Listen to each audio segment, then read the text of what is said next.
Le 18 mars 1842, la France obtient, outre le terrain, la souveraineté et le droit exclusif d'arborer son pavillon.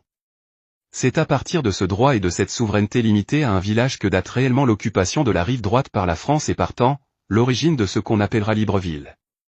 Toutefois, il faut attendre le mois d'avril de la même année pour obtenir l'adhésion de Kaka Rapono d'Iroquois-Ben, car c'est lui le vrai chef.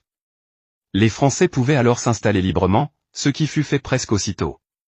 En effet, le 18 juin 1843, le capitaine de corvette Moléon, commandant le brick le Zèbre, accompagné des navires l'Églantine et le Dirige arrive au Gabon avec un chargement de maisons démontables, de matériel divers et d'une petite garnison composée d'une compagnie d'infanterie de marine dirigée par le capitaine Guillemin. Un fortin fut construit à l'emplacement de l'actuelle mission Sainte-Marie. On l'appela le fort d'Aumale. En ce temps, Libreville est composé des villages de Glace, Louis, Quaben et Cringer qui est l'actuelle batterie 4 et les habitants qui me peuplent sont composés uniquement de Pongouais.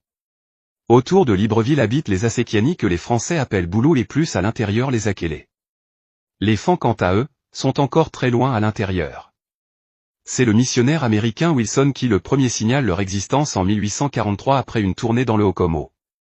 En 1842, les missionnaires protestants américains s'installent à Baraka, un petit plateau situé un peu à l'est du village de Glace.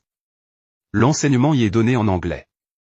En 1844, le révérend père Bessieux de la congrégation du Saint-Esprit s'installe à Sainte-Marie, à côté du fort d'Aumale.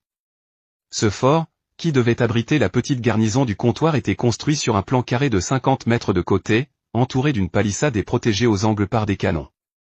À l'intérieur de la palissade s'élevaient des cases destinées à loger les sous-officiers et les soldats. Une infirmerie fut aussi construite dans cette enceinte ainsi qu'une salle de police et des magasins.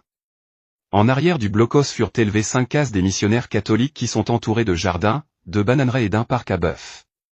À côté du blocos se groupent l'as magasin, le logement de l'administrateur, la cuisine et la boulangerie.